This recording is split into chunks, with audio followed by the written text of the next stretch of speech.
Capítulo quinto. La lucha de Cartagena por la autonomía política, de la página 140 a la página 172.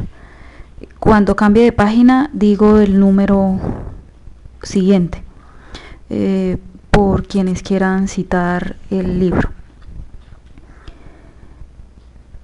Empiezo, página 140. La profundización del conflicto económico entre Santa Fe y Cartagena y las primeras manifestaciones políticas de abierta rebeldía de esta última contra las autoridades capitalinas en 1809 evidenciaron la importancia de los intereses en juego y la existencia de propósitos más ambiciosos en las élites cartageneras.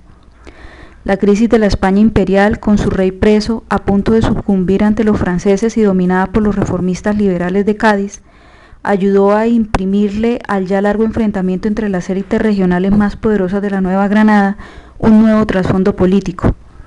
Pero sin lugar a dudas, esta crisis no actuó sobre los acontecimientos americanos como un factor externo aislado. Por el contrario, sus efectos son inseparables de la quiebra final de la economía colonial y de los nuevos proyectos reformistas liberales en circulación en las colonias americanas.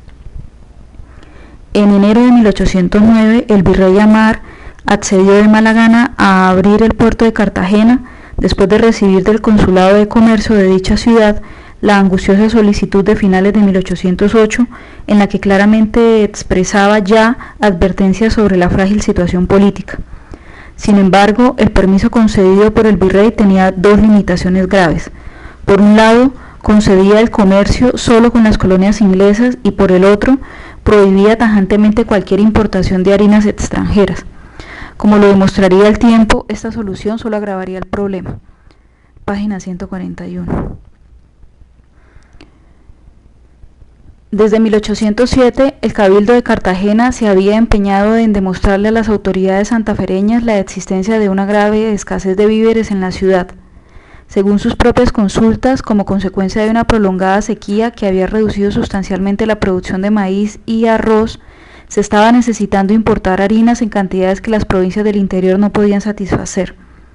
Cita a pie de página. En 1807, el Cabildo de Cartagena envió al virrey Amar un primer informe sobre la escasez de víveres en la provincia.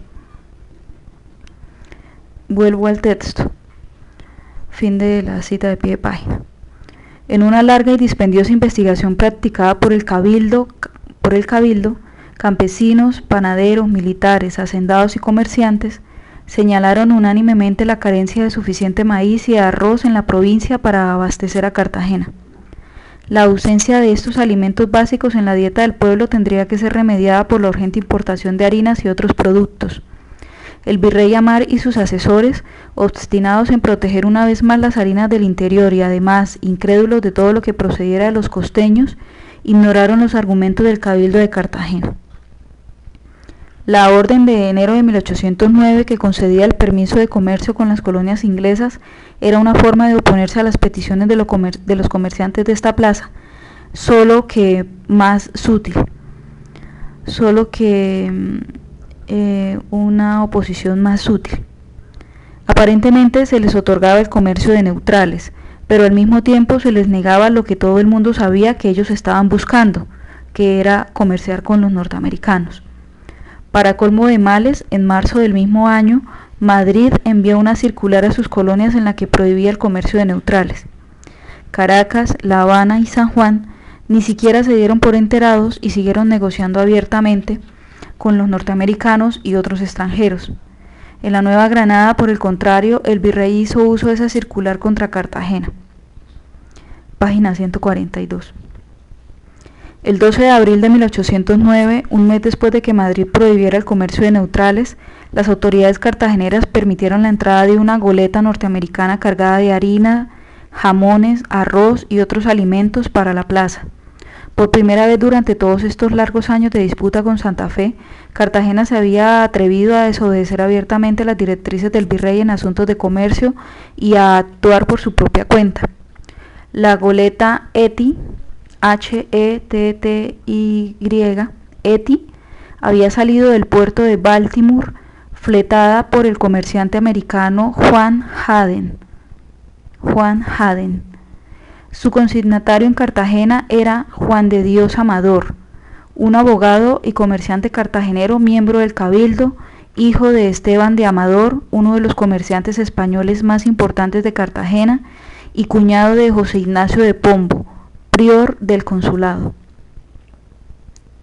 Pocos días después de la llegada de la goleta, el gobernador y el director de aduanas permitieron el ingreso al puerto de 2 goletas más procedentes de Virginia y Baltimore, Estados Unidos, cargadas también con harinas y otros alimentos. Posteriormente enviaron los expedientes respectivos al virrey, justificando tales hechos por la escasez de alimentos en Cartagena y solicitando su aprobación. La reacción del virrey fue la de prohibir, mediante decreto del 4 de julio, el comercio con los norteamericanos, ordenando el reembarque de las harinas extranjeras y amenazando con un castigo severo tanto al gobernador como al director de aduanas. Una de las amenazas consistió en imponer 500 pesos de multa en caso de que ingresara una goleta norteamericana más al puerto. El virrey había tomado esta postura drástica siguiendo los consejos del muy influyente Tribunal Mayor y Real Audiencia de Cuentas de Santa Fe, su organismo asesor en asuntos de comercio. Página 143. Es significativo que este tribunal enfatizara precisamente la prohibición de la importación de harinas por el perjuicio que le traería a la agricultura del interior. La anterior fue quizás la decisión más imprudente del virrey Amar. Como los hechos se encargarían de demostrar muy pronto, la única posibilidad que este funcionario tenía de sobrevivir a la creciente inestabilidad política de las colonias era consolidando una alianza con Cartagena, plaza fuerte que podía contener cualquier intento de rebelión en el interior del reino. Cita a pie de página. El ejército regular de la Nueva Granada tenía 3.573 soldados. Cartagena solo tenía 1.673. Vuelvo al texto.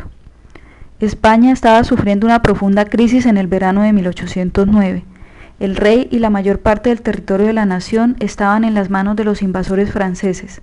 La Junta Central de Gobierno intentaba mantener el imperio vivo, pero había tenido que huir de Aranjuez a refugiarse en Andalucía, y la guerra nacional estaba siendo financiada por las colonias y por Inglaterra, el enemigo tradicional de España.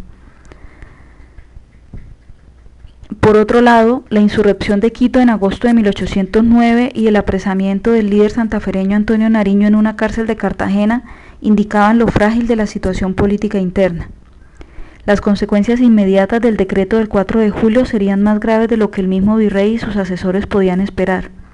El 12 de agosto se reunió en sesión extraordinaria el Cabildo de Cartagena para responder a los, comillas, los insultos y amenazas, fin de las comillas, del virrey.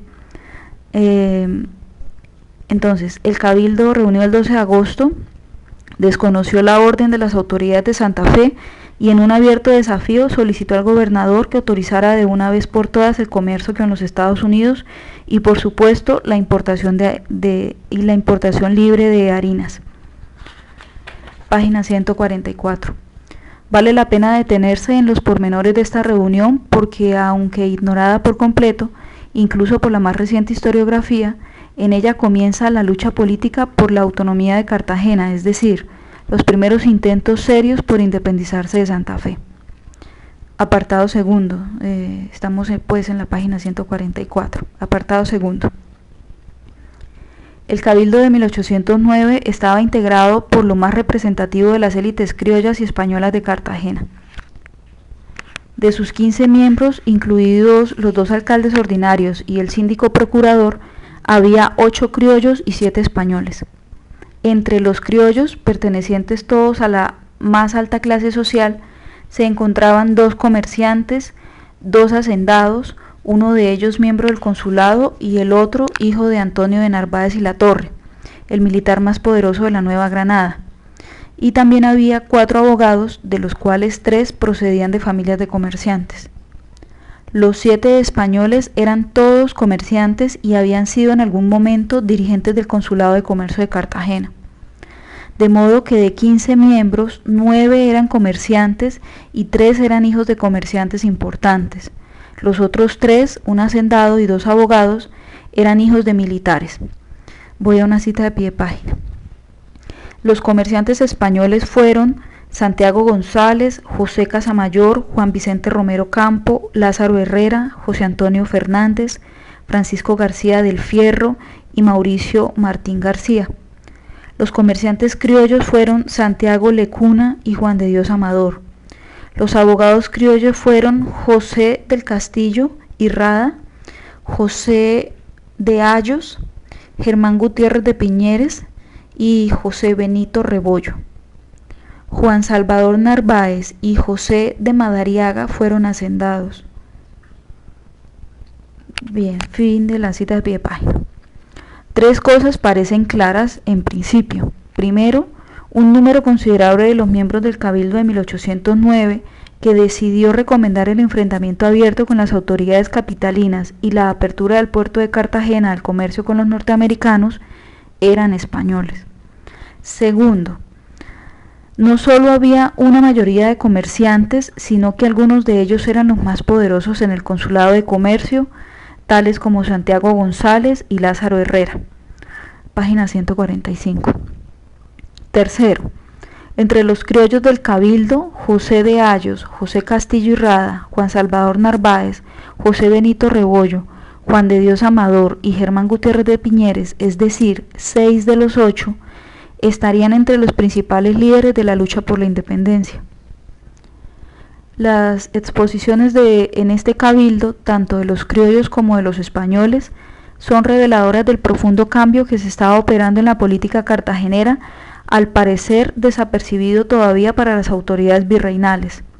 Estos representantes de las élites mostraron una seguridad que no tenían antes en la defensa de sus propios intereses.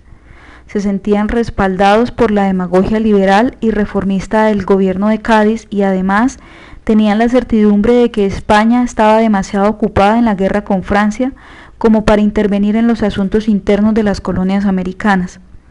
Por eso se atrevieron a defender abiertamente su proyecto de integración al comercio del Caribe y a repudiar las decisiones tomadas en Santa Fe. Los criollos, Ayos, Benito Rebollo y Narváez, junto con los españoles González y Herrera, tomaron la palabra en el Cabildo del 12 de agosto. Sus intervenciones pusieron de manifiesto que el comercio con los norteamericanos no era ya una simple reivindicación coyuntural, sino el centro de un programa de apertura y libertad económica todavía tímidamente esbozado. El modelo era el Caribe insular, pero en particular Cuba y Jamaica, y el argumento parecía muy simple.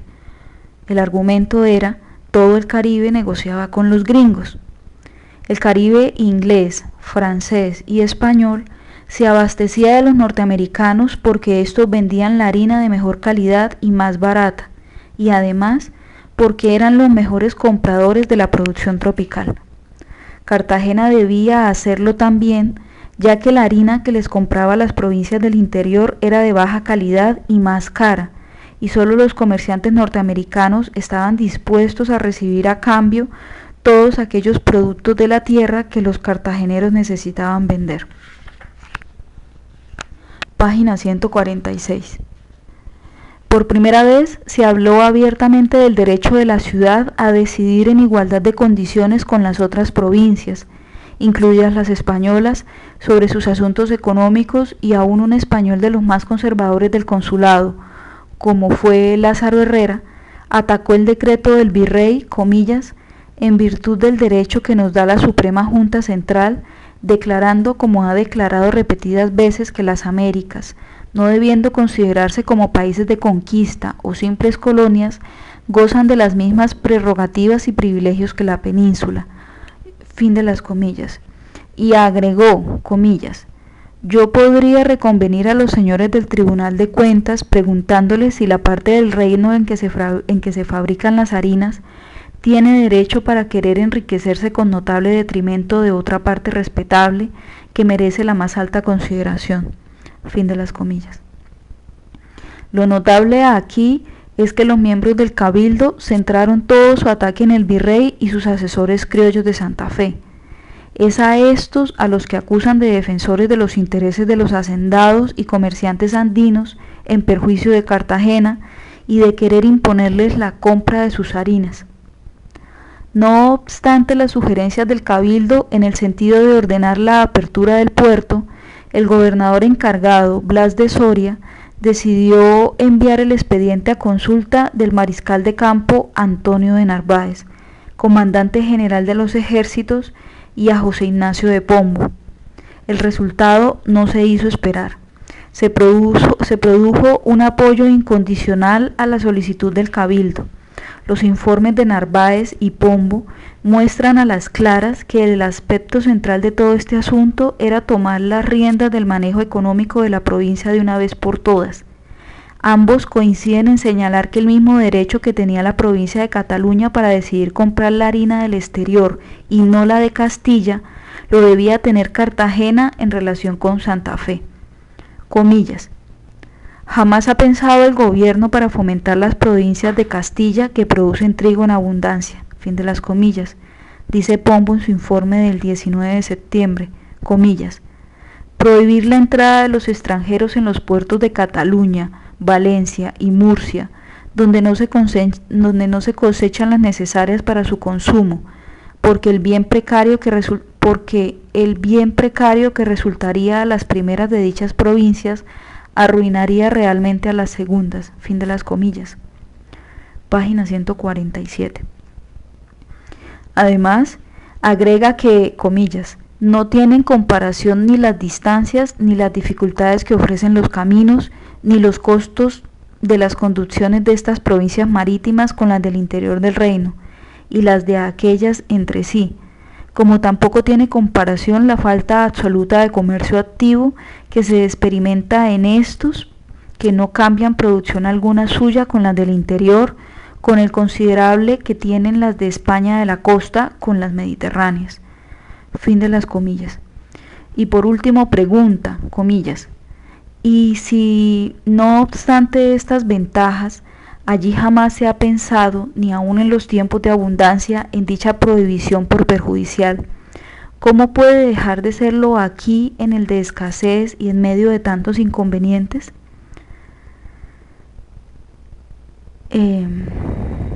Cierra esas comillas y a continuación abre otras comillas el autor. Comillas.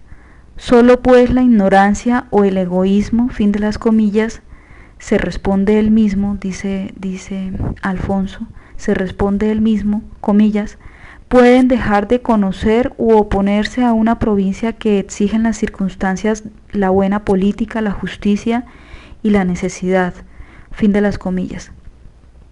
Al igual que Narváez, Pombo concluyó su informe advirtiendo al virrey sobre la amenaza de un pueblo hambriento, comillas.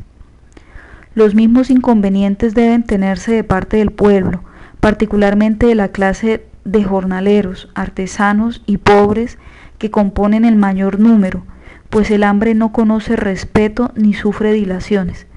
Fin de las comillas. Después de recibir los informes del comandante general de los ejércitos y del prior del consulado, el gobernador Soria autorizó mediante decreto del 28 de agosto de 1809 el comercio con los norteamericanos y la importación masiva de harinas y de toda clase de alimentos. Todavía del 1 de febrero de 1810, el recién llegado gobernador Montes envió un informe extenso al virrey en donde le aclaró que los barcos norteamericanos seguían entrando con su permiso y dejó entrever que se había presentado una alianza muy fuerte de las élites de Cartagena en favor de la apertura del puerto, contra la cual él no podía hacer nada. Página 148. Llegado a este punto, se puede afirmar que al menos dos cosas de mucha trascendencia habían pasado. La primera, que en efecto la autoridad del virrey había sido desconocida y quedado al descubierto la fragilidad e ineficacia de su poder. La segunda, que las élites de Cartagena habían ganado el control de los asuntos económicos de la ciudad y, como veremos pronto, no se contentaron con esta primera victoria y por supuesto ambicionaron el control político que les permitiera acabar con el dominio de Santa Fe. En las nuevas circunstancias creadas por la crisis del imperio, el viejo equilibrio político había desaparecido.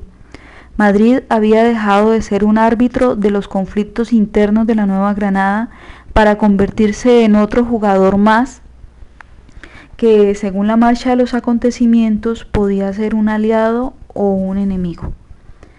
A continuación, el tercera parte. Estamos en la página 148.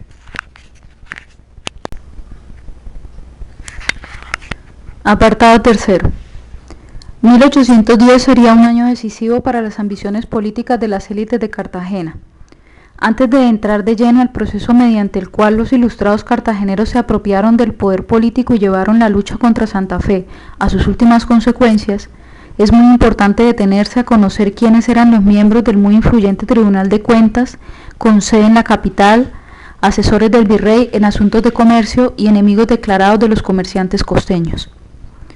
Bien vale la pena hacerlo porque nos permitirá ver con mayor claridad las razones del conflicto central en la mal llamada y nunca bien explicada, comillas, patria boba. Gregorio Domínguez, Manuel Bernardo Álvarez y Matías de Urdaneta integraban el Tribunal Mayor y Real de Audiencias de Cuentas de Santa Fe. Este organismo era, después de la Real Audiencia, el de mayor poder en la burocracia virreinal. Tenía la misión de fiscalizar las rentas reales, en especial las provenientes del comercio y de los monopolios del rey. Su capacidad de influir en las decisiones de orden económico tomadas por el virrey era enorme. De Matías Urdaneta no sabemos prácticamente nada, de los otros dos conocemos lo suficiente. Página 149. Gregorio Domínguez de Tejada y Herreros había nacido, junto con su hermano Francisco, en un pueblito de Castilla la Vieja, en España. En los años 60 del siglo XVIII ya eran ambos personalidades distinguidas de la aristocracia santafereña. En 1790, Gregorio fue elegido contador del Tribunal de Cuentas, cargo que desempeñó hasta el 14 de diciembre de 1810, año en el cual falleció. Su hermano Francisco llegó a ser uno de los españoles más ricos y poderosos de Santa Fe en los años finales del siglo. Fue alcalde y miembro del Cabildo en varias ocasiones y, lo que es más importante para nuestra historia, Francisco Domínguez y Herreros había encabezado la lista de los comerciantes santafereños que en 1795 se opusieron a que el Consulado de Comercio se estableciera en Cartagena y exigieron el traslado de dicho organismo a Santa Fe de Bogotá. Más todavía, su ascendencia entre los comerciantes y hacendados de la provincia era tan grande que su nombre fue propuesto en 1796 para ocupar el cargo de primer prior del consulado de la capital, en caso de que éste fuese creado. Francisco Domínguez murió en 1812 sin abandonar sus creencias realistas. Sin embargo, uno de sus hijos, José Domínguez del Castillo, fue miembro de la Junta Suprema de Santa Fe, la misma que depondría al virrey Amar e intentaría unir a las provincias de la Nueva Granada bajo su gobierno. Don Francisco, además de ser un comerciante muy próspero, era dueño de una gran hacienda llamada Aposentos, en Simijaca. Su hijo, el criollo ilustriado y patriota Don José, heredaría dichas tierras. Página 150. Manuel Bernardo Álvarez y Casal fue miembro de la familia más poderosa de la burocracia virreinal de Santa Fe y, en aparente contradicción, uno de los líderes de la revuelta de 1810 contra el virrey Amar y Borbón. Su padre, del mismo nombre, había sido un distinguido abogado español que, después de ocupar una serie de cargos importantes en la burocracia de América, fue nombrado fiscal de la Real Audiencia de Santa Fe, posición en la que se desempeñó de 1736 a 1755. En su condición de fiscal, don Manuel Bernardo Álvarez y Casal casó todas sus hijas con miembros de las familias principales de la capital, formando la rosca política más poderosa del virreinato en la segunda parte del siglo XVIII. Como yernos suyos figuraron Vicente Nariño, oficial real y contador del Tribunal de Cuentas, Manuel García Olano, administrador general de la renta de tabaco, Benito del Casal y Montenegro, oidor de la Real Audiencia, Francisco Robledo, asesor general del Virreinato y posteriormente oidor de las Reales Audiencias de Guatemala y México. Según el historiador John Phelan, una de las tareas cumplidas por el regente visitador general Gutiérrez de Piñeres en 1778 fue destruir el poder de esta rosca en el gobierno de Santa Fe. Sin embargo, esta destrucción debió ser transitoria porque lo cierto es que en 1803 el hijo del fiscal de la Real Audiencia, el criollo Manuel Bernardo Álvarez, fue nombrado contador del Tribunal Mayor y Real Audiencia de Cuentas.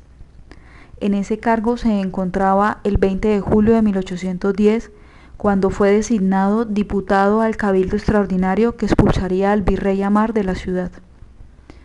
Miembro de la Junta Suprema de Gobierno de la capital, Álvarez fue uno de los defensores más tenaces de la idea de centralizar el poder político en Bogotá una vez realizada la independencia. Página 151.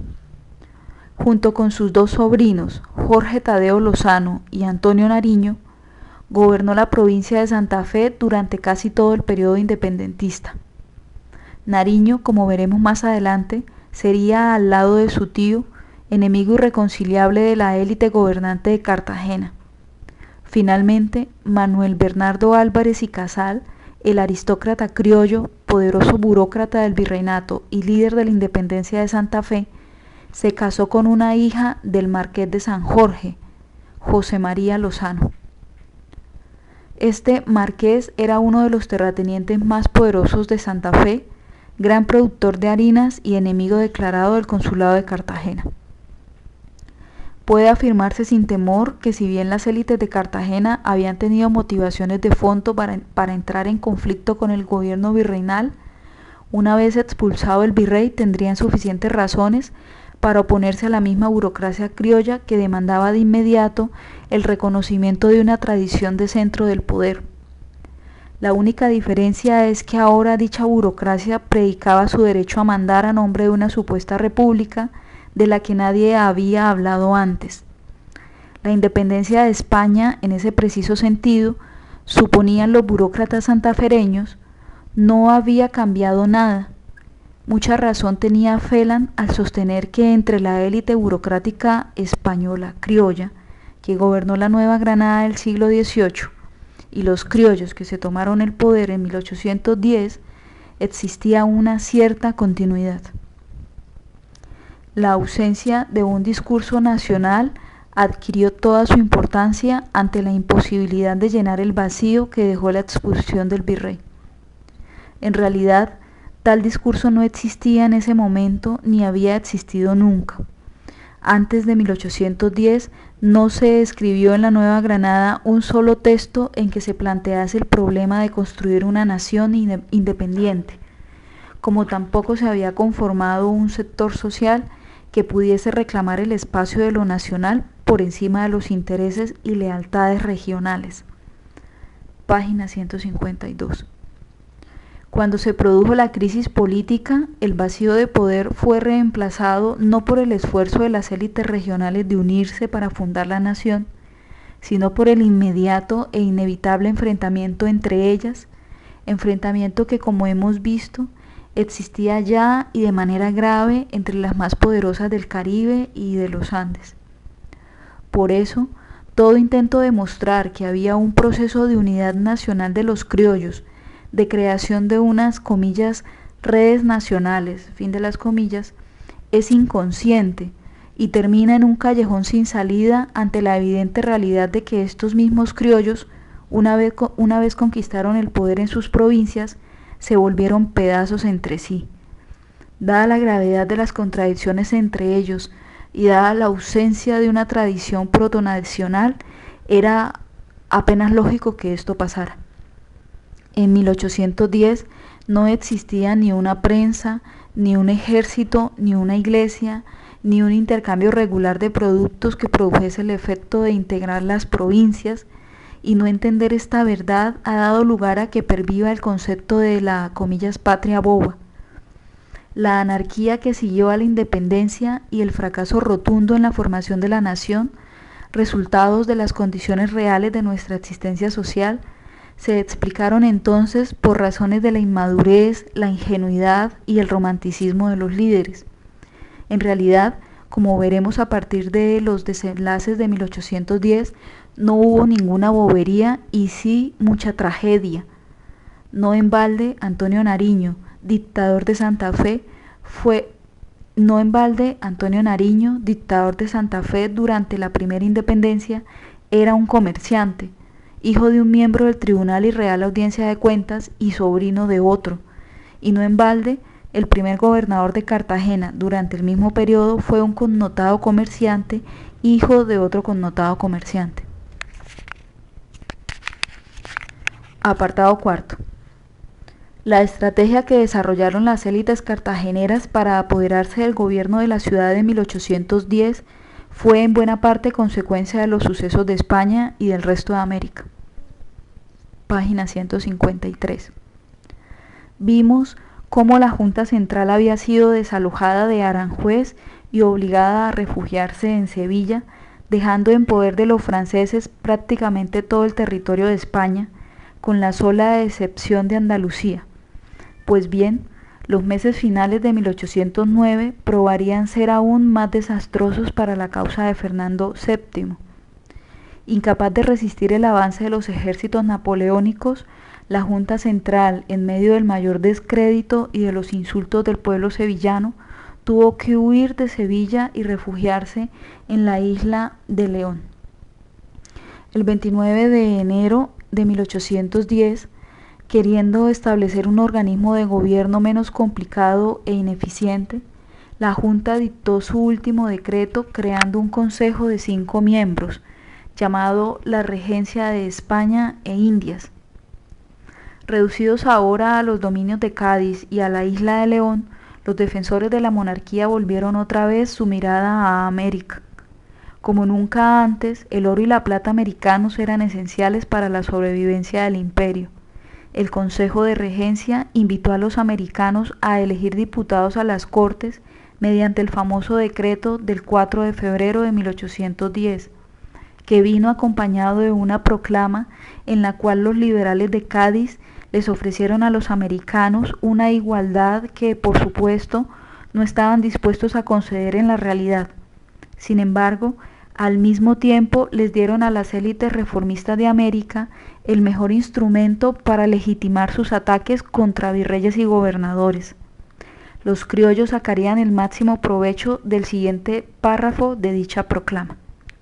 Comillas. Desde este momento, españoles americanos, os veis elevados a la dignidad de hombres libres.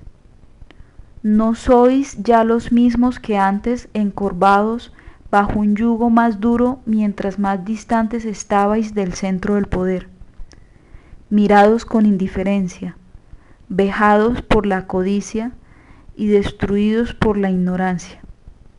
Tened presente que al pronunciar o al escribir el nombre del que ha de venir a representaros en el Congreso Nacional, vuestros destinos ya no dependen ni de los ministros, ni de los virreyes, ni de los gobernadores.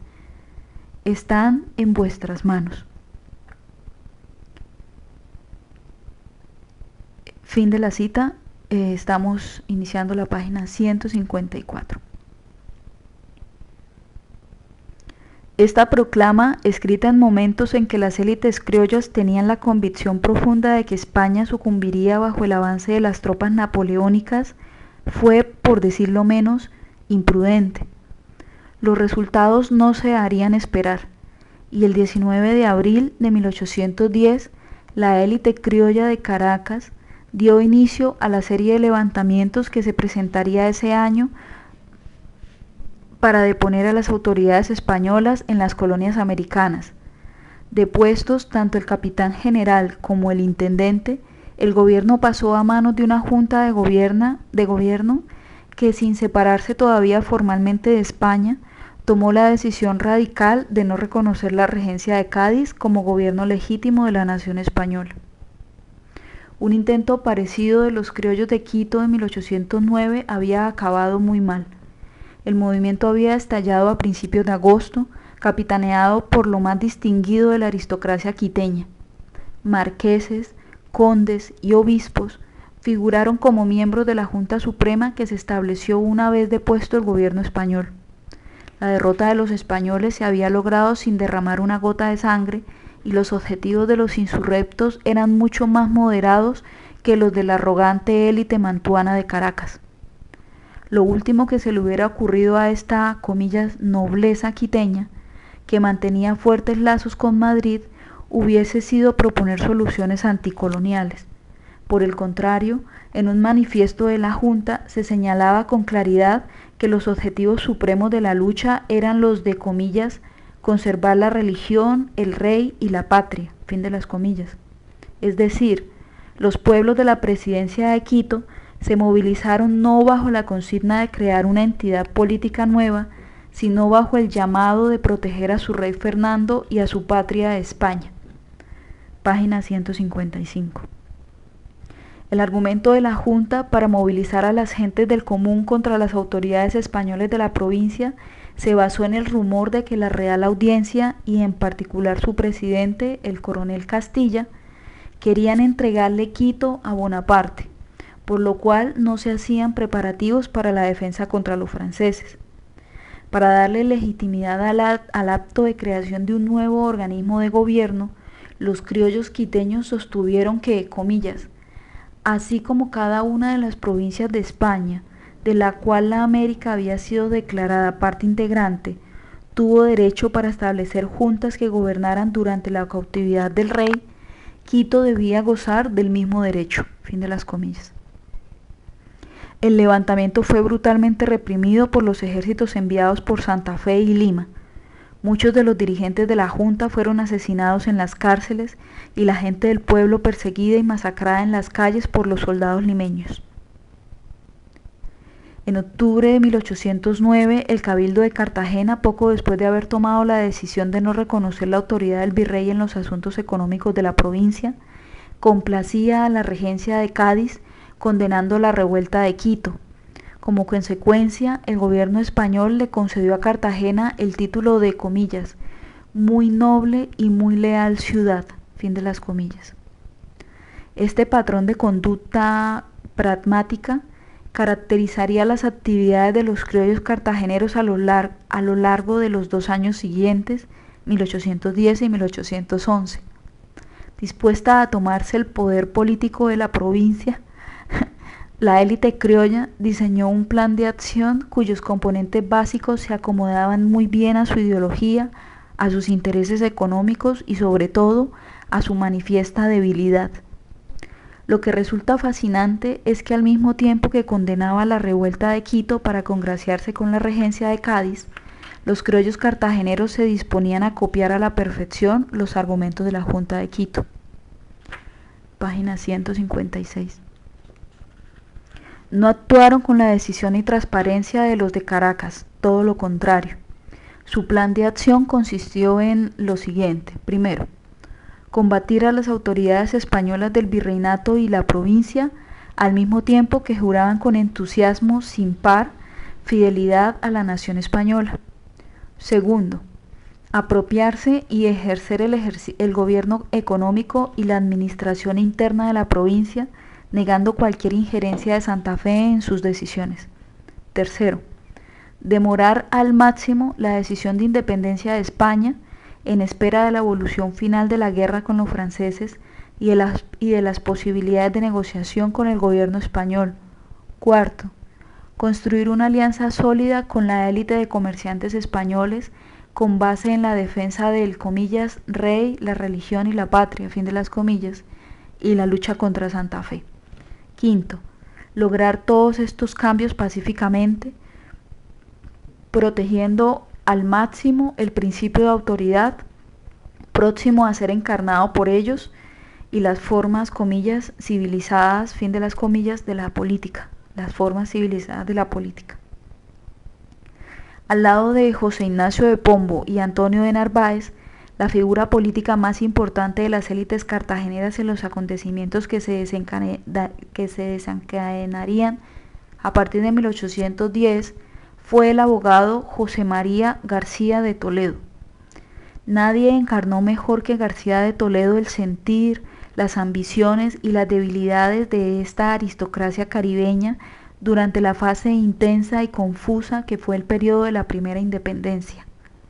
Fue su líder indiscutible y le cupo el mérito de haber construido la política moderada de las élites reformistas y liberales de la ciudad.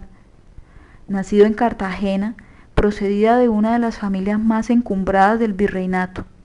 Su padre, el español José García, fue durante muchos años contador del Tribunal de la Inquisición de Cartagena. Su madre, María Isabel de Madariaga, poseyó grandes riquezas heredadas de su padre, Andrés de Madariaga, conde de Pestagua.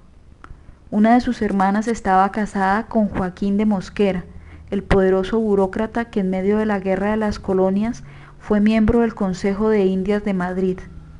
Al igual que la mayoría de los criollos ilustrados de su generación, García de Toledo había estudiado leyes en el Colegio del Rosario de Santa Fe y era considerado como uno de los abogados más destacados de la ciudad.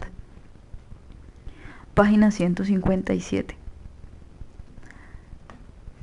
José María García de Toledo, dueño de grandes haciendas ganaderas y azucareras, durante los años de aguda crisis política vivió de su producción de aguardiente, lo cual le generaba rentas muy considerables.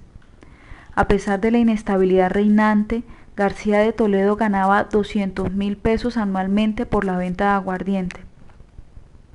Para 1809 había ocupado ya varios de los cargos más importantes de la provincia. Entre otros, había sido fiscal de juzgado de la Comandancia General, alcalde ordinario de la ciudad y miembro de la Junta Directiva del Consulado de Comercio de 1803 a 1806. En 1809 fue elegido diputado de la provincia a las Cortes Españolas. En 1812, aunque tenía solo 43 años, aunque en 1812 solo tenía 43 años, se encontraba casi ciego y con dolores de gota en las piernas que lo obligaban a descansos prolongados. Desde principios de 1810 hasta la declaración de la independencia en noviembre de 1811, conduciría con mucha astucia la política de compromiso y moderación hacia España, que les permitiría a él y a otros miembros de las élites criollas apoderarse del gobierno de Cartagena en alianza con los comerciantes españoles.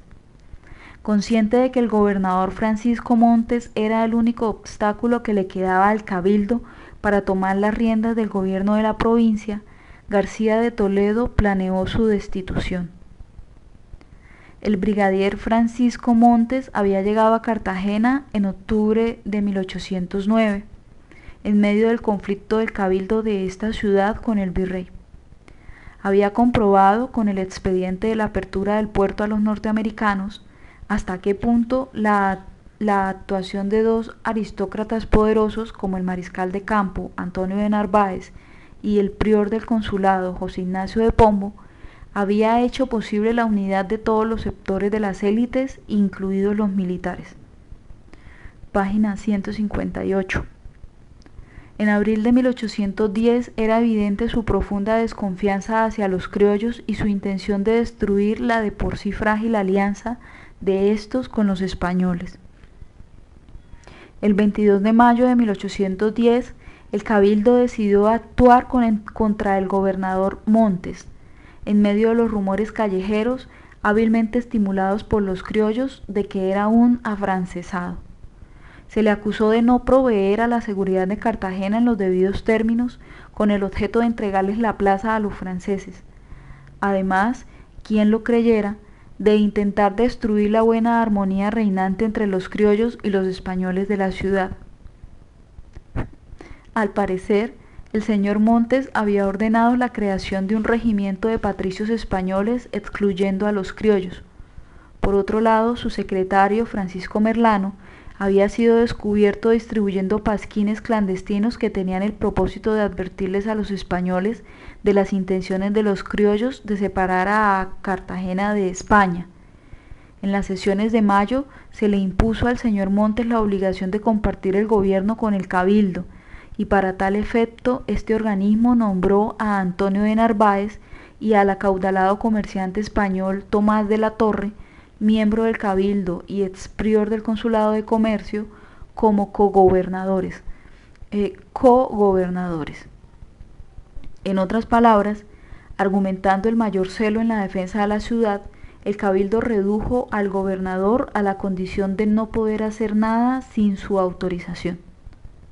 El brigadier Montes, ante la ausencia de respaldo por parte de las fuerzas militares, aceptó la decisión del Cabildo, pero sin el menor ánimo de cumplirla, lo cual era, por supuesto, lo que García de Toledo esperaba que sucediera.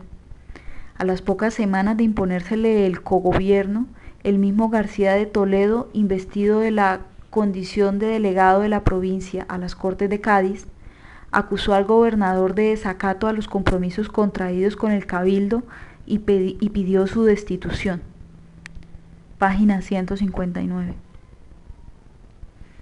El 14 de junio de 1810, con el apoyo de los grandes comerciantes y de los militares españoles de alto rango, el Cabildo de Cartagena tomó por unanimidad la decisión de destituir al gobernador Montes y de enviarlo a España. A renglón seguido, nombró como gobernador al militar español Blas de Soria, hombre de muy poco carácter, y se reservó para sí el derecho de impugnar sus decisiones. En otras palabras, el Cabildo se convirtió en el verdadero poder de la provincia.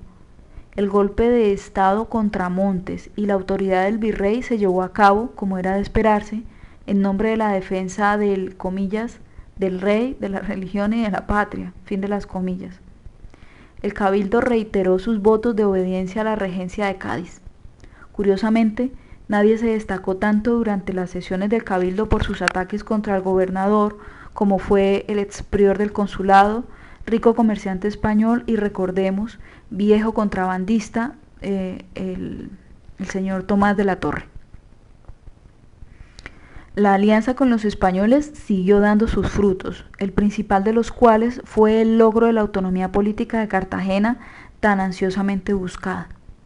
El 10 de julio de 1810, casi un mes después de la destitución de Montes, el diputado a las Cortes de Cádiz, García de Toledo, envió una carta al virrey Amar escrita en el tono más arrogante. En ella, García de Toledo se quejaba amargamente de que el virrey no le enviaba los dineros a Cartagena, por lo cual había un déficit de 900.000 pesos de los situados que debían entrar.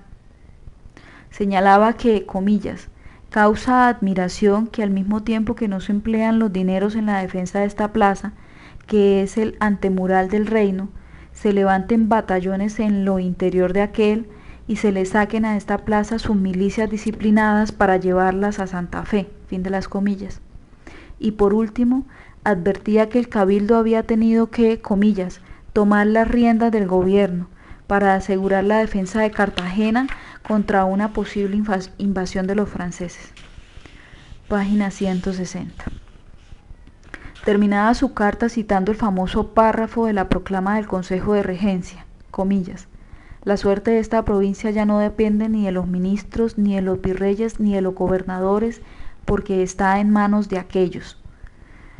Fin de las comillas. Aquellos se refería a los delegados a las Cortes españolas, de los cuales él era uno.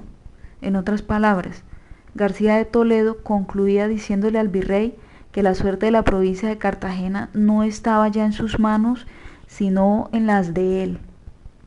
La destitución del gobernador de Cartagena tendría consecuencias muy graves en la historia política de la independencia americana. En primer lugar, traería consigo la rebelión de todo el virreinato y la expulsión del virrey. Lo que Amar y Borbón pareció no entender nunca, lo tenía perfectamente claro la élite criolla de Santa Fe.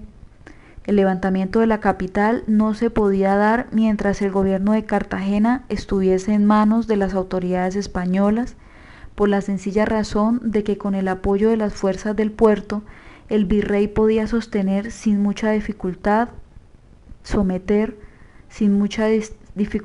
a los insurgentes. De modo que una vez enterados de la destitución del gobernador, los criollos del Cabildo de Santa Fe y de buena parte del reino empezaron a preparar la revuelta.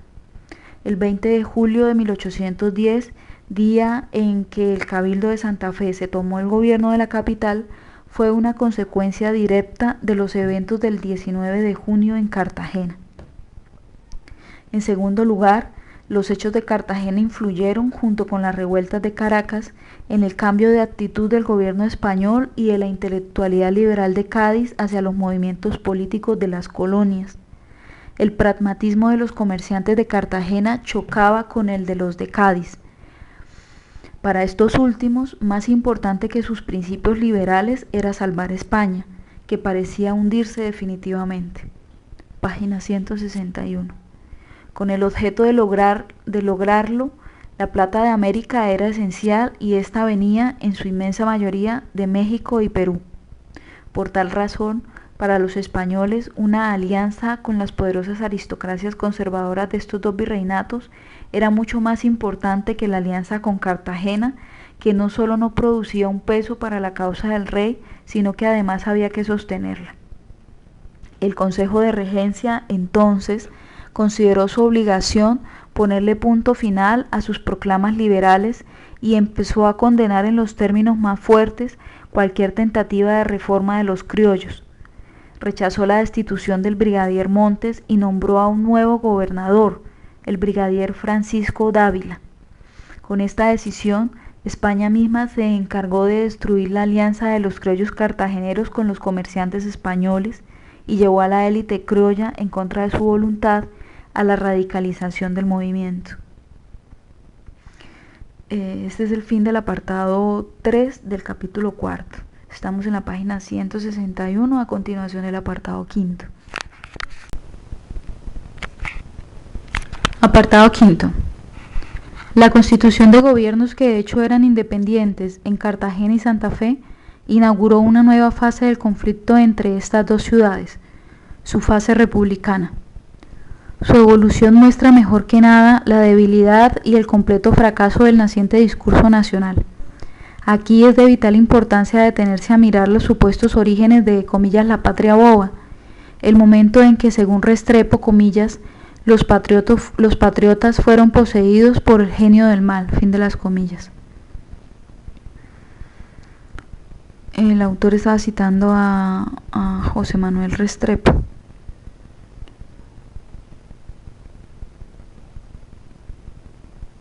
Bueno, el 20 de julio de 1810 se firmó el Acta de Constitución de la Junta Suprema de Gobierno de Santa Fe, en la que establecía que se depositaba en dicha Junta el gobierno supremo de este reino interinamente, mientras la misma Junta forma la Constitución que afiance la felicidad pública, contando con las nobles provincias a las que en el instante se le pedirán sus diputados, formando el reglamento para las elecciones en dichas provincias, y tanto este como la Constitución de Gobierno no debieran formarse sobre las bases de libertad e independencia respectivas de ellas, ligadas únicamente por un sistema federativo, cuya representación debía residir en esta capital para que vele por la seguridad de la Nueva Granada. Página 162. El virrey Amar y los oidores de la Real Audiencia fueron destituidos y puestos presos en los días siguientes al levantamiento del 20 de julio por la presión de las gentes del pueblo. De inmediato, la Junta Suprema de Santa Fe, conformada por lo más selecto de la aristocracia criolla, se declaró independiente del gobierno del Consejo de Regencia de España, pero mantuvo una vaga fidelidad al rey por ser el sentimiento monárquico muy fuerte todavía. Sin pérdida de tiempo, envió 2 circulares a Cartagena solicitando que se desconociese en este puerto a la regencia de España e invitando a las juntas provinciales a enviar sus diputados para constituir un gobierno provincial en Santa Fe. Entre los hombres de mayor influencia en el nuevo gobierno de la capital se encontraban José Acevedo y Gómez, comerciante, quien había redactado hacía solo 6 años la petición al virrey y de creación de un consulado de comercio en la capital, en la cual expresaba con toda claridad su radical oposición a los comerciantes de Cartagena. Manuel Bernardo Álvarez, quien hasta apenas unos días antes de la expulsión del virrey era uno de sus asesores más influyentes para asuntos de comercio y había adoptado las posiciones más duras contra Cartagena en el Tribunal Mayor y Real Audiencia de Cuentas. José María Domínguez, hijo del poderoso hacendado y comerciante español Francisco Domínguez, quien encabezó la oposición a los comerciantes de la costa, y sobrino de Gregorio Domínguez, contador del Tribunal de Cuentas. Jorge Tadeo Lozano, hijo del primer marqués de San Jorge, quizás el hacendado más poderoso de la provincia de Santa Fe, enemigo del Consulado de Comercio de Cartagena y sobrino de Manuel Bernardo Álvarez. Antonio Nariño, comerciante, hijo de un exmiembro del Tribunal de Cuentas y sobrino también de Álvarez. Luis Azuola, hijo del aristócrata español Luis Azuola y Rocha, extesorero general de la Santa Cruzada y exalcalde ordinario de Santa Fe, pariente de los Álvarez por su matrimonio con la hermana de Manuel García Olano, quien a su vez estaba casado con una hermana de Manuel Bernardo Álvarez e Ignacio de Herrera y Vergara, hijo del aristócrata español Manuel de Herrera, sobrino político de Nariño y uno de sus seguidores incondicionales en su lucha contra las provincias. Todos estos criollos, con la excepción de Nariño, que se encontraba en Cartagena, hicieron parte de la Junta Suprema de Santa Fe de Bogotá, que envió las circulares de finales de julio. Estamos ya hace ratico en la página 163. El Cabildo de Cartagena estaba integrado en su mayor parte por comerciantes, hijos de comerciantes y hacendados del Consulado de Comercio, y sus principales asesores eran José Ignacio de Pombo y Antonio Narváez. A nadie debía extrañar, pues, que este organismo respondiera a las circulares del gobierno de Santa Fe con el manifiesto del 19 de septiembre, en el que invitaba a todas las provincias a enviar los diputados no a Santa Fe de Bogotá, sino a la ciudad de Santa Fe de Antioquia o a la villa de Medellín. Proponía que en vez de enviar un diputado por cada provincia, se eligiera uno por cada 50.000 habitantes y por último, pedía que en este Congreso se resolviese si se seguía o no bajo el dominio del Consejo de Regencia de España, advirtiendo que el Cabildo de Cartagena era en principio partidario de continuar sometido a ese organismo peninsular. Página 164. Evidentemente, lo último que estaba dispuesta a aceptar la élite criollo-española de Cartagena era que se estableciera un gobierno central en Santa Fe bajo la influencia de la Junta Suprema de esa ciudad, así fuese este transitorio y así estuviese integrado por los delegados de las provincias. Además, no solo para los comerciantes españoles, sino también para los criollos de Cartagena, era atractivo negociar con el liberalismo español una relación política que, sin separarse de España, les concediera la suficiente autonomía para el manejo de sus asuntos internos. Relación política cuya esencia debía ser, tal como lo expresaba en el manifiesto, comillas, asegurar los principios de absoluta igualdad de derechos declarados a la América, en que se incluiría el de gobernarse por juntas como las provincias de España. Fin de las comillas. Más claro no podía hablarse. Aquí se expresaba el objetivo político central de las élites cartageneras: no destruir, sino reformar la relación política colonial, de modo que las provincias de América tuviesen los mismos derechos de las de España, o sea, gobierno propio, relación directa con Madrid y supresión del gobierno central colonial. Lo que en el caso particular de la Nueva Granada significaba nada más y nada menos que destruir a Santa Fe como centro de poder. A fin de cuentas, los hombres del consulado estaban convencidos de que si no habían podido progresar al ritmo de La Habana o Caracas, se debía a la pésima política de Santa Fe y no de Madrid, y todavía en julio de 1810, el sector más poderoso de la élite criolla, incluidos Pombo, Narváez, García de Toledo y Ayos, creía sinceramente que se podía llegar a un acuerdo con los liberales de Cádiz. En pocos meses, claro, estos últimos se encargarían de destrozar cualquier tipo de esperanzas con la política despótica que adoptaron contra las colonias americanas. Página 165. Nariño, quien se encontraba todavía en Cartagena, fue encargado por la Junta Suprema de Santa Fe para que escribiera una respuesta al manifiesto del 19 de septiembre. En ella, entre los muchos argumentos que ofreció para que la capital fuese la sede del gobierno transitorio, conformado por los diputados de las provincias, decía, comillas, está citando el texto Reflexiones al manifiesto de la Junta de Cartagena sobre el proyecto de establecer el Congreso Supremo en la Villa de Medellín, comunicado a esta Suprema Provisional de septiembre de 1810. Bueno, cita, comillas, el centro de las luces y del poder han estado siempre reunidos en toda la tierra, y nunca se ha creído que el influjo de las luces haya perjudicado ni a la forma de gobierno ni al interés de las provincias. Pregunta, ¿cuál será pues la razón para que Santa Fe, o la capital de este reino, sea la excepción de esta regla general que tanto se amalgama con la razón? Fin de las comillas. Para la historiografía tradicional colombiana, y al parecer incluso para la más reciente, el manifiesto cartagenero del 19 de septiembre fue el origen de las desavenencias entre las provincias y por ende de las calamidades políticas que sobrevendrían después. El historiador José Manuel Restrepo, quien escribiera en 1827 la primera gran historia de las luchas por la independencia en territorio colombiano, insuperada todavía y fuente directa de casi todo lo que se ha escrito después sobre este tema, decía con su evidente antipatía hacia el Caribe colombiano, comillas. José Manuel Restrepo decía, la Junta de Cartagena principió la división. Esta, por la importancia de aquella plaza y por la multitud de elementos militares que encerraba, tenía grandes aspiraciones a figurar y miraba con ojos envidiosos que la capital fuera Santa Fe, según lo acreditaron los sucesos posteriores. Impelida por tales motivos, dirigió a todas las provincias un manifiesto firmado en 19 de septiembre. El manifiesto de Cartagena paralizó enteramente la convocatoria de los diputados de las provincias para que se reunieran en Santa Fe, a donde casi todas las juntas habían contestado que los enviarían.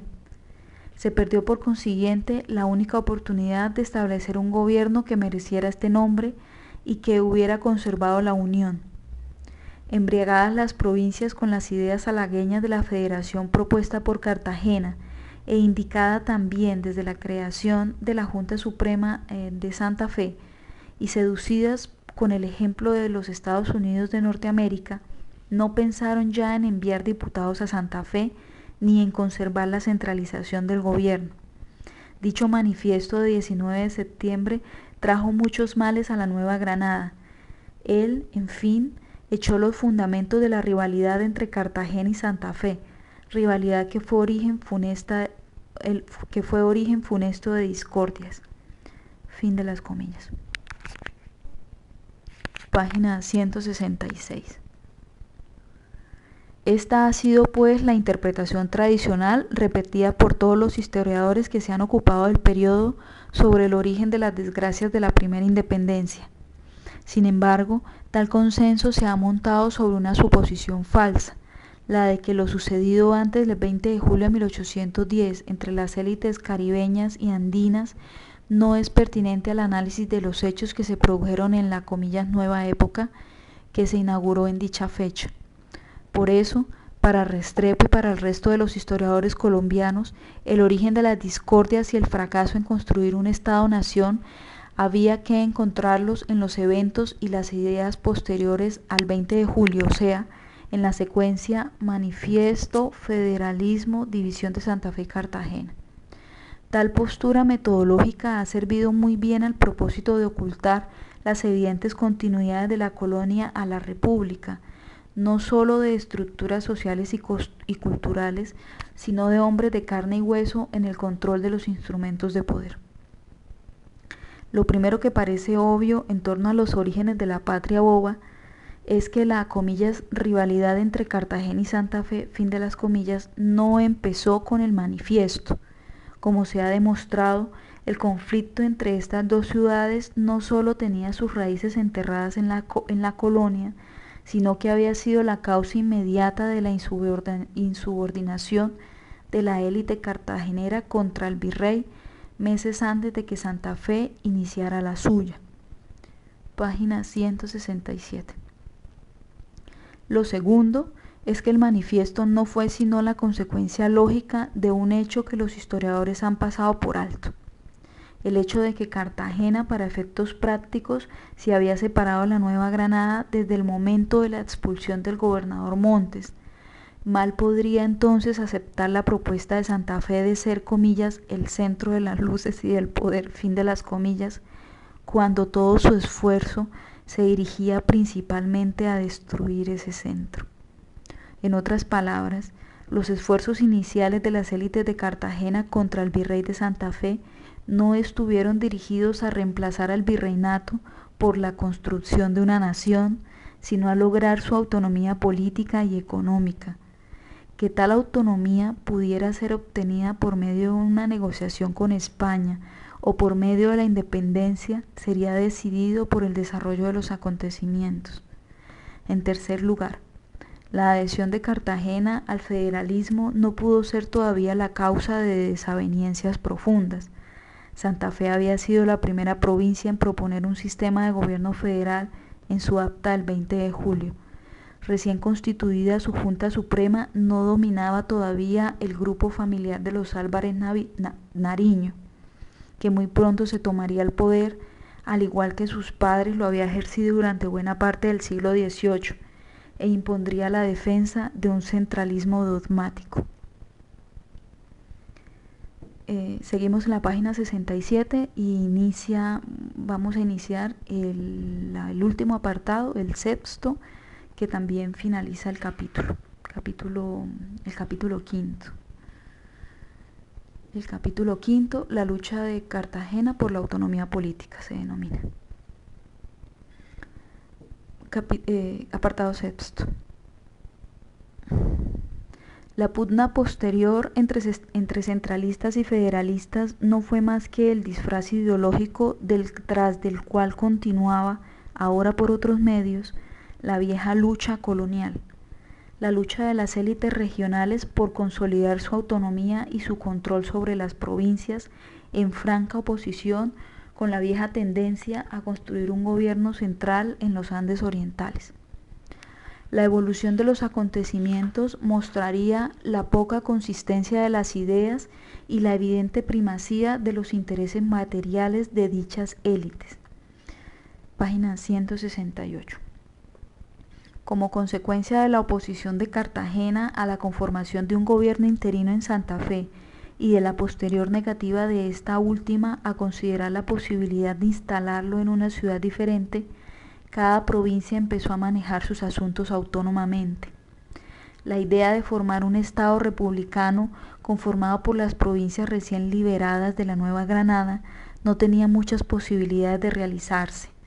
Sin embargo, las necesidades de la defensa militar los llevó a nuevos intentos de organización, ya que el fortalecimiento de los realistas en el gobierno de dos provincias tan importantes como Santa Marta y Popayán, además de su control sobre las plazas marítimas de Maracaibo, Guayaquil y Río Hacha, era muy preocupante.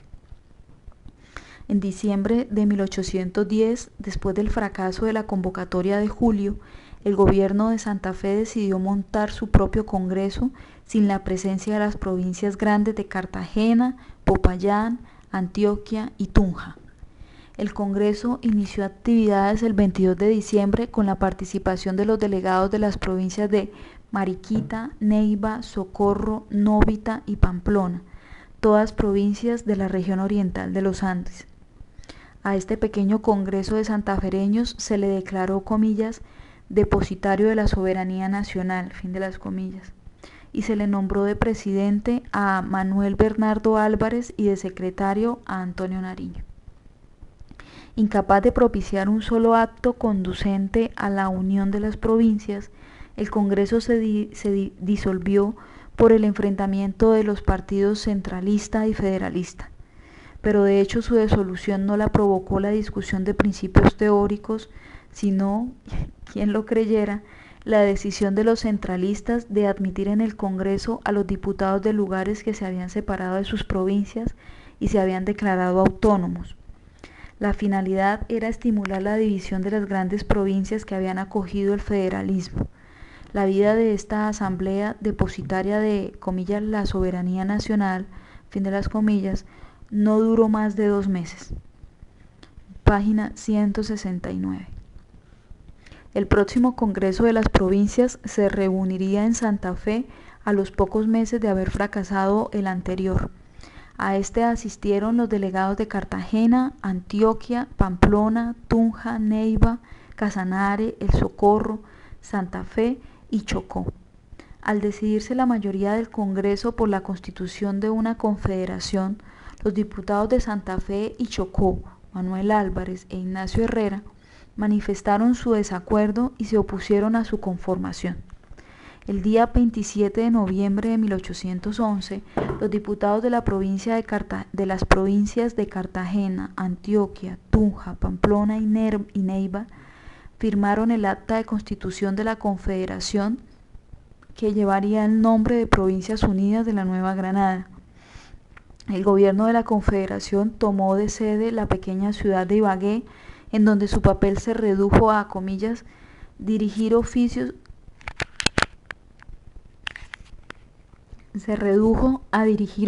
a los gobiernos provinciales, fin de las comillas. Estamos en la página 169 hace ya un ratico.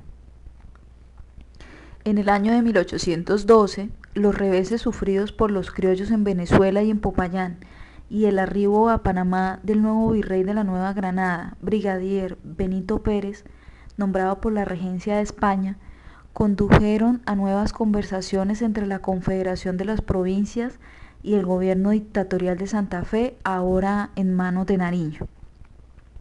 Cuando todo parecía indicar que al fin se iba a llegar a un acuerdo, mediante el cual Nariño se uniría al resto de las provincias, este se frustró una vez más debido a un obstáculo que muestra claramente la naturaleza real del conflicto entre federalistas y centralistas. Nariño había manifestado desde el inicio de las conversaciones con la Confederación que Mariquita, Neiva, Tunja, El Socorro y Pamplona pertenecían a la provincia de Santa Fe, llamada ahora Cundinamarca. Es decir, pretendía colocar a toda la región de los Andes orientales bajo el dominio directo de la capital. Para lo anterior, se apoyaba en el argumento legal de que estas entidades administrativas habían sido durante la colonia corregimientos dependientes de Santa Fe, a pesar de que sabía mejor que nadie que desde hacía lustros venían funcionando como provincias independientes. Página 170. Guiado por esa ambición, sometió a la fuerza al Socorro y se apoderó de las poblaciones de Neiva, Chiquinquirá y Muso, pertenecientes a la provincia de Tunja. A la hora de firmar el acuerdo, el Congreso, que sabía que los tunjanos se preparaban para la guerra contra Santa Fe, manifestó que no podía reconocer la legitimidad de las anteriores anexiones si éstas no eran aceptadas por Tunja. Nariño echó atrás el acuerdo con el Congreso y se dispuso a afrontar la guerra con la vecina provincia. De modo que esta guerra entre federalistas y centralistas nada tuvo que ver con credos políticos y sí con las ambiciones de los criollos de Santa Fe de expandir su territorio en perjuicio del de Tunja. La conducta de las élites de la Nueva Granada, centralistas o federalistas, sería la misma hasta la derrota de la Primera República. ¿Cuál sería la conducta? La defensa de los intereses de las provincias fue más importante que la construcción de un Estado nacional. Que los Andes se convirtieran en teatro de guerras entre Santa Fe y las provincias y de numerosos levantamientos de poblaciones menores contra sus capitales, era imposible de evitar después de las divisiones de septiembre de 1810. No obstante, lo anterior no tuvo nada de bobería ni de infantilismo y es, en mi opinión, perfectamente explicable. La tradición de autonomía política practicada por los gobiernos provinciales era mucho más antigua que las recientes innovaciones de los Borbones para imponer un gobierno centralizado. El virreinato de la Nueva Granada, a diferencia de los de México y Perú, no solo había sido establecido hacía menos de un siglo, sino que su creación había tenido como causa el interés principal de acabar con las autonomías provinciales, cuyas raíces se hundían en los tiempos de la conquista. La autoridad del virrey no era, ni mucho menos, una autoridad aceptada como natural y consolidada por su origen remoto, tal como sucedía en los grandes virreinatos de México y Perú. Para colmo, los virreyes ilustrados de la Nueva Granada se enfrentaron a unas condiciones tan adversas que en vez de lograr la centralización del poder, lo que hicieron fue poner en evidencia la imposibilidad de ejercerlos. De modo que, expulsado el virrey Amari Borbón, Santa Fe carecía de hegemonía sobre el resto de las provincias y sus intentos de imponerse por la fuerza fracasaron desde el momento en que Cartagena, que tenía el poder militar en el virreinato, se le opuso tajantemente. Página 171.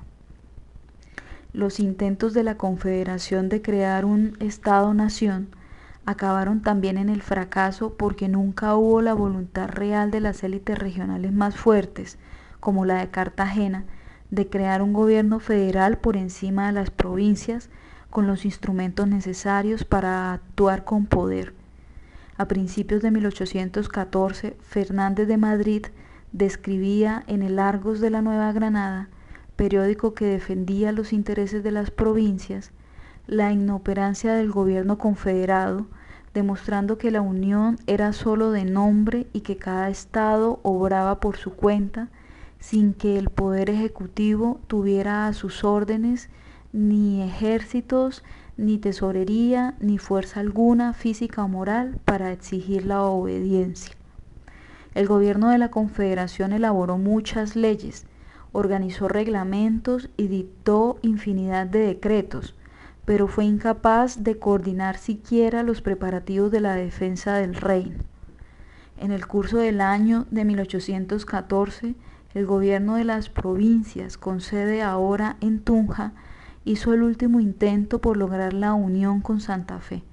La situación se había tornado dramática para Cartagena y el resto de las provincias que habían declarado en los 2 años anteriores la independencia absoluta de España. En Caracas, los ejércitos de Bolívar estaban siendo exterminados en una guerra bárbara por los soldados de Boves, y en España, Fernando VII había regresado al trono. Sin embargo, a pesar de la inminencia de una ofensiva española sobre la Nueva Granada, estos nuevos intentos para lograr la unión con Santa Fe acabaron una vez más en el fracaso. Nariño había sido derrotado en el sur y en Cundinamarca gobernaba como dictador Manuel Bernardo Álvarez. Página 172. El Congreso se había comprometido a respetar las posesiones territoriales, la Casa de Moneda y las armas de Santa Fe. Sin embargo, el dictador Álvarez rechazó cualquier tentativa de unión con las provincias en la cual no se le garantizara que la mitad de la autoridad de la Confederación estaría en sus manos. Las discusiones entre las provincias y el gobierno dictatorial de Cundinamarca se enredaron en un laberinto de pequeños detalles, hasta que la fuerza se impuso como única solución. El ejército de las provincias, comandado por Simón Bolívar, otra vez fugado de Caracas y fortalecido por la incorporación de un grupo de militares venezolanos, veteranos de la guerra a muerte, sometió finalmente a Santa Fe a sangre y fuego. Esta guerra adquirió caracteres terribles por el grado de fanatismo que los curas de la capital le imprimieron a la contienda. Según Restrepo, algunos eclesiásticos se presentaron en las calles y en las plazas predicando la guerra, la desolación y la venganza. Ellos pintaban al general Bolívar y a las tropas de la Confederación como herejes e impíos. Muchos sacerdotes de uno y otro clero se presentaron armados, ofreciendo sostener la guerra hasta morir. En agosto de 1815, el general español Pablo Morillo dirigió sus fuerzas expedicionarias contra Cartagena. Para ese entonces, las poderosas élites criollas de Santa Fe y Cartagena habían destruido las posibilidades de creación de un Estado-nación, al llevar a niveles extremos su viejo conflicto colonial y la defensa de sus propios intereses. La derrota era previsible. Es el fin del capítulo 5. Gracias.